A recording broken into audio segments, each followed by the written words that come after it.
बराबरी के दावे किए गए, सुविधाएं उनके मुकाबिल 1/4 से भी कम। लिहाजा परीक्षाओं की कॉपियों के मूल्यांकन का जिम्मा संभालने वाले शिक्षकों के एक बड़े गुट ने काम करने से मना कर दिया।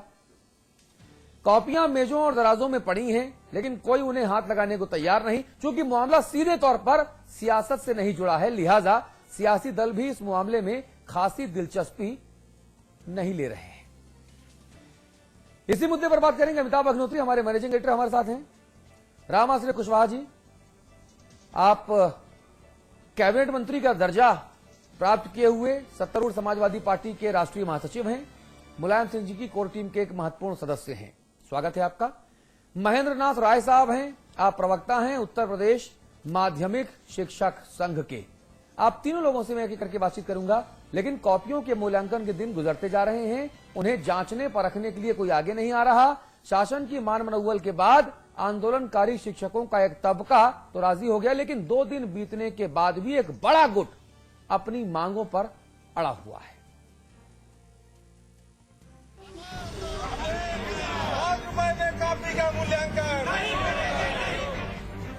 बड़ी उम्मीदों और अरमानों के संग परीक्षा में शामिल हुए थे। अरमान थे कि जल्द से जल्द रिजल्ट आएंगे तो सीबीएसई के छात्रों के कंधे से कंधा मिलाकर प्रतियोगी परीक्षाओं में हिस्सा लेंगे, बड़े कॉलेज और विश्वविद्यालयों में दाखिले की कोशिश करेंगे। लेकिन इन अरमानों पर तुषारापात होता नजर आ रहा है, क्योंकि उत्तर प्रदेश में शिक्षकों के एक बड़े संघ ने कॉपी जांचने से इनकार कर दिया है। मांग है कि सीबीएसई के मुकाबले यूपी बोर्ड की कॉपियों के मूल्यांकन के बदले नाकाफी राशि मिलती है, लिहाजा जल्द से जल्द इसमें इजाफा किया जाए, नहीं तो हालात नहीं सुधरेंगे। सबसे बड़ी बात यह है कि बोर्ड की जो पारिश्रमिक दरें हैं वो अन्य बोर्डों की तुलना में इतना कम है कि उन्हें बताने में भी शर्म आती है। लेकिन अगर ऐसे कोई भी आदेश नहीं आता है तो हम बहिष्कार वापस नहीं लेंगे, हमारा आंदोलन चलता रहेगा। आंदोलन बढ़ता जा रहा है, आंदोलनकारी शिक्षकों के तेवर तीखे होते जा रहे हैं और इस बीच निर्धारित तिथि तक कॉपियों के मूल्यांकन का लक्ष्य अधर में लटकता दिख रहा है। लेकिन सरकार अब भी मोहलत मांग रही है। आप मौका दीजिए, जिसकी थोड़ी बहुत कमी है उनको देख लीजिए और कह दिए 6 महीना के अंदर इन कमियों को दूर कर लेना, मैं आपको मानता देता। ये आंदोलन कोई नया नहीं है, अलबत्ता तमाम सालों से चलती आ रही मांग थोड़ी पुरजोर हो गई है। वजह भी साफ है, क्योंकि माध्यमिक शिक्षा परिषद के तहत हाई स्कूल और इंटरमीडिएट की कॉपी जांचने पर 4 से 5 रुपए मिलते हैं, जबकि सीबीएसई में 30 रुपए मिलते हैं। साथ ही परीक्षा में ड्यूटी देने पर भी मिलने वाली राशि सीबीएसई बोर्ड के मुकाबले काफी कम है।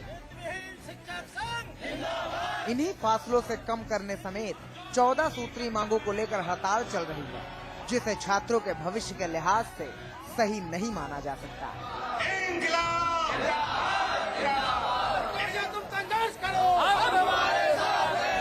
ब्यूरो रिपोर्ट के साथ आलोक पांडे, लखनऊ, समाचार प्लस।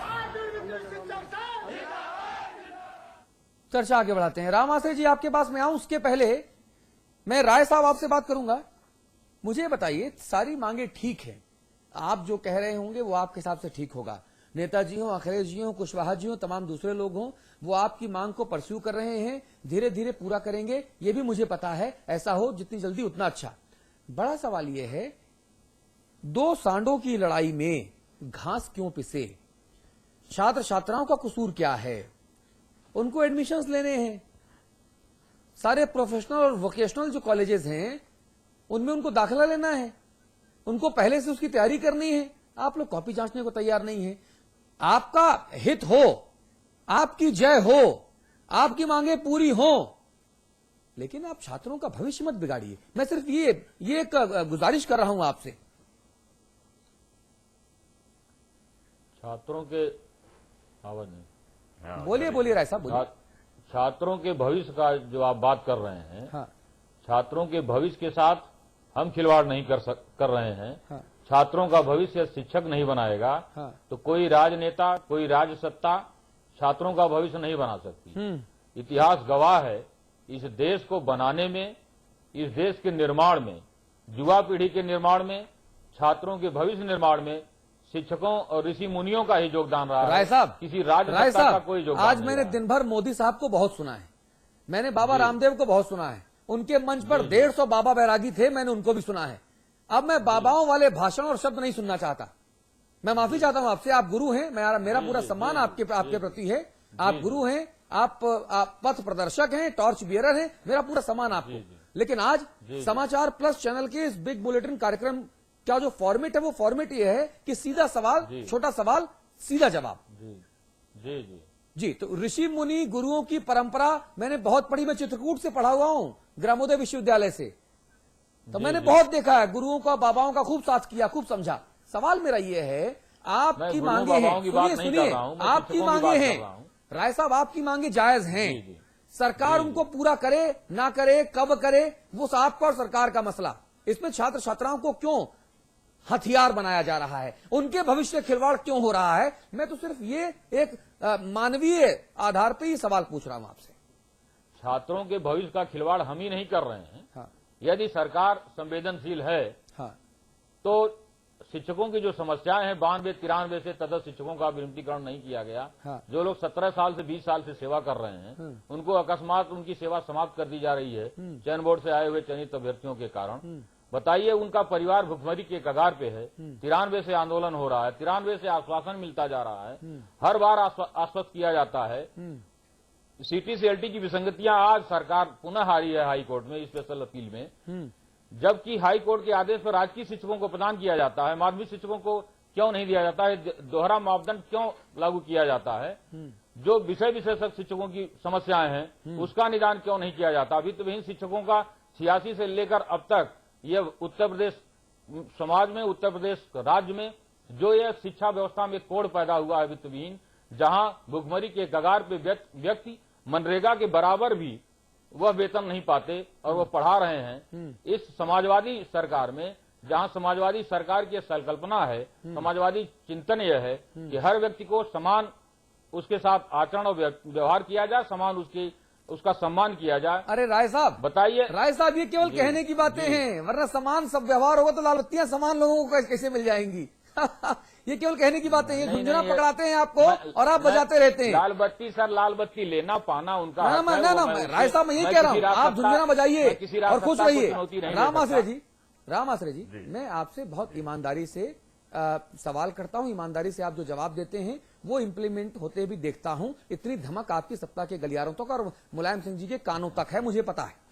बड़ा सवाल ये है, अगर 86 से या 90 से लेकर अब तक सरकारों ने बेरुखी दिखाई है और गुस्से में हैं गुरुजी, हंगामा हो रहा है, कॉपियां नहीं जांची जा रही हैं, तो आप लोग इनिशिएट क्यों नहीं करते इस समस्या के समाधान के लिए? एक बात जोड़ दूं, फिर राम आश्रय भाई उत्तर दें। राम आश्रय कुशवाहा जी आज दोहरी भूमिका में हैं यहाँ। हाँ, आप गुरु भी हैं, समाजवादी पार्टी के नेता भी हैं और अध्यापक भी रहे हैं, इसलिए इनको देखना होगा, इधर भी और उधर भी, दोनों घर इनके हैं। देखिए निश्चित रूप से अतुल जी, शिक्षक बहुत सम्मानित होता है। शुरू में मेरे ख्याल में नौकरी के लिए लोग नहीं आए थे, ये शिक्षा देने का काम करते थे, वंदनीय थे, पूजनीय थे, आज भी हैं। मेरे ख्याल में किसी वर्ग में इतना सम्मान नहीं मिलता है जितना शिक्षक को मिलता है। मैं आपके प्रश्न के जवाब में आ रहा हूं। 93 से शिक्षकों की किसी भी सरकार ने नहीं सुना और बहुत मुझे फक्र है इस बात का कि सारे प्रस्ताव जो इनकी मांग है वो प्रस्ताव पंचम तल में पहुंच चुके हैं। हमने जब ये चर्चा का आया तो जानकारी लिया है, तो ये शिक्षकों के हित में कारण है कि माननीय मुलायम सिंह जी भी शिक्षक ही रहे हैं। आज जो मैं आपके सामने बोल रहा हूं, मैं भी शिक्षक ही हूं। तो शिक्षकों के दर्द को हम लोग अच्छी तरह समझते हैं और निश्चित रूप से राय साहब से मांग करूंगा, शिक्षकों के नेता हैं, उस नाते से मैं बहुत आदर भी करता हूं। अब वो शिक्षकों से ये निवेदन आपके द्वारा जाना चाहिए कि बच्चों के साथ खिलवाड़ न करें, कापियां जांचें। और जैसा कि आप जानते हैं कि माननीय मुख्यमंत्री जी माध्यमिक शिक्षा के मंत्री भी हैं और वो आजकल विदेश में है, अमेरिका में है। और जो मैं बोलता हूं ये हमारे अमिताभ जी जानते हैं और अतुल जी भी जानते हैं कि इस कार्य को बहुत जल्दी हम लोग पूरा कराएंगे। हमारा चिंतन और हमारी नियत शिक्षकों के प्रति बहुत पॉजिटिव है, उसको हम जरूर पूरा करेंगे। नहीं, लेकिन रामाश्री जी सवाल ये है कि जब आप चुनाव में गए थे तब आपने चुनावी घोषणा पत्र में लिखा था कि अगर आपकी सरकार बनेगी तो वित्त विहीन शिक्षकों को जीविकोपार्जन के लिए मासिक मानदेय दिया जाएगा, है ना। सरकार बने 1 वर्ष से ऊपर हो गया, 2 बार बजट भी पेश कर दिए गए, लेकिन वित्त विहीन शिक्षकों के लिए अभी तक आपके बजट में 2 बजटों में भी कोई व्यवस्था नहीं, 1 रुपया तक का प्रावधान नहीं किया आपने। Not a single penny you allotted. सवाल मंशा पर है, अगर आप अलॉट कर देते कि साहब 100 करोड़ 200 करोड़ रुपए हम देंगे, इससे व्यवस्था बनाएंगे, तो ये दंगा, ये फसाद, ये उत्पात, ये असंतोष, ये हंगामा नहीं होता। लेकिन निश्चित रूप से कहीं चूक हुई है और हमने घोषणा पत्र में जो भी वादे किए थे सभी बिंदुओं को लिया है। हाँ। ये बिंदु वाकई छूट गया है। हाँ। और जैसा अभी हमने आपसे कहा है, शिक्षकों के प्रति हमारी सरकार बहुत संवेदनशील है और उसको बहुत मजबूती से लेंगे भी। रामाश्री ये जी, बिंदु छूटा रामाश्री है जी, आप ठीक है, मैं आपकी ईमानदारी की कदर करता हूं कि आप ईमानदारी से मान रहे हैं कि हाँ ये बिंदु छूटा है। मैं इसी के आप ही के इस जवाब को और आगे बढ़ाता हूं। आप लैपटॉप बांट रहे हैं, आप टैबलेट बांट रहे हैं, अच्छी बात है, देना चाहिए, लेकिन जब बच्चे पढ़ेंगे ही नहीं, जब शिक्षक पढ़ाएंगे ही नहीं, पूरे मन के साथ मोटिवेट हुए बिना वो पढ़ा रहे हैं, वो खुद मोटिवेट नहीं है, वो बच्चों को कैसे आगे की शिक्षा देंगे पूरे उत्साह के साथ, तो आपके लैपटॉप और टैबलेट तो धरे के धरे रह जाएंगे। फिर बच्चे गेम खेलेंगे उसमें या फिर यहाँ कबाड़ी का बिकेंगे।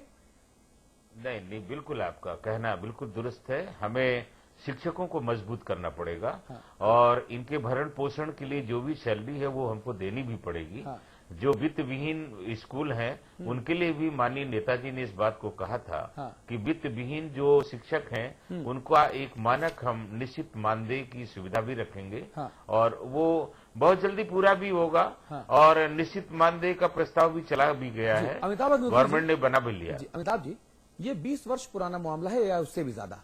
क्या यहाँ पर जो सरकारें, ऐसा नहीं कि सिर्फ सपा की सरकार है, कई लोगों की सरकार भी रही, भाजपा की भी रही है, उसमें बसपा की भी रही है और सपा की सरकार है, मैं क्या ये तस्वीर देख पा रहा हूं कि बिना रोए बच्चे को मां दूध नहीं देती, वैसे यहाँ पर भी शिक्षकों के रोने का इंतजार नेता कर रहे हैं?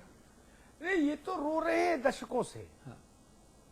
अब वो कहावत भी राजनेताओं ने झूठी कर दी। हाँ। कि बच्चे को माँ तभी दूध पिलाती जब वो रोता है। हाँ। अब बच्चे के प्राण भी चले जाए तो माँ उधर पलट के देख भी नहीं रही। हाँ। ये आज से थोड़ी ना रो रहे हैं भाई। हाँ। हाँ। मेरे पास 2-3 मौलिक सवाल है, 2-3 मौलिक बातें हैं। एक बड़ी विचित्र स्थिति है। मैं इस बात से भी सहमत नहीं कि बच्चों के साथ खिलवाड़ हो। मैं इस नारे से अपने जीवन में 25 वर्ष में कभी सहमत नहीं हुआ कि चाहे जो मजबूरी हो हमारी मांगे पूरी हो। ये ठीक मांग नहीं, ये नारा ठीक नहीं। चाहे जो मजबूरी में आपकी मांग क्यों पूरी हो? आप हिंदुस्तान से अलग हैं, आप सूबे से अलग हैं, आपकी सेपरेट आइडेंटिटी है क्या राष्ट्र से बड़ी? ये नारा ठीक नहीं। बच्चों की कीमत पर धरना प्रदर्शन आंदोलन नहीं होना चाहिए। मैं इसके खिलाफ हूं, लेकिन इसी के समानांतर मैं इस बात के भी खिलाफ हूं कि ऐसी स्थिति क्यों निर्मित होने दी। हाँ। कि क्लास की बजाय अध्यापक सड़क पर जिंदाबाद मुर्दाबाद करें। ये स्थिति क्यों होने दी? कि ट्रेड यूनियन टाइप कारोबार क्यों होने दिया विद्यालय में? एक तो ये प्रश्न। दूसरी बात, आप कुकुर मुत्ते की तरह स्कूल खुलने क्यों देते हैं? स्कूल व्यवसाय हो गया। रामाश्रय कुशवाहा जी बेहतर जानते हैं मुझसे, राय साहब जानते हैं।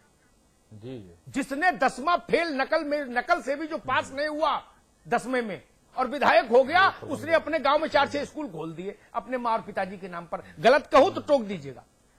उत्तर प्रदेश भर में धंधा है। और फिर नियुक्ति में पैसा लिया, चपरासी की बहाली में पैसा लिया, प्रिंसिपल की बहाली, फिर आप आगे सरकार के गले में घंटी बांध दी, बोले भाई साहब ये 100 लोग मैंने जुटा लिए, अब इनकी तनख्वाह आप दो। जुटा तो मैंने लिए, वोट तो मैंने पक्का कर लिया लड़के को नौकरी देके ठाकुर साहब के, अब तनख्वाह दे हुकूमत उत्तर प्रदेश। ये क्यों? कुकुर मुत्तों की अनुमति क्यों? जिसकी लाठी मजबूत हुई वो मान्यता भी ले आता है। गलत कहूं तो टोकिएगा, दोनों लोग अध्यापक नहीं हैं। नहीं, ऐसी मुलायम ऐसी सिंह ऐसी यादव- मान्यता मिली है जहाँ भवन नहीं है। मुलायम कैसे परमिशन मिलती है, कैसे परमिशन मिलती है? मुलायम सिंह यादव, अगर मैं सही स्मरण कर रहा हूं, करहैल के जैन इंटर कॉलेज में मास्टर थे। उनको ये पता होना चाहिए, वो शासकीय विद्यालय में नहीं थे, वो प्राइवेट स्कूल का खेल जानते हैं कि कैसे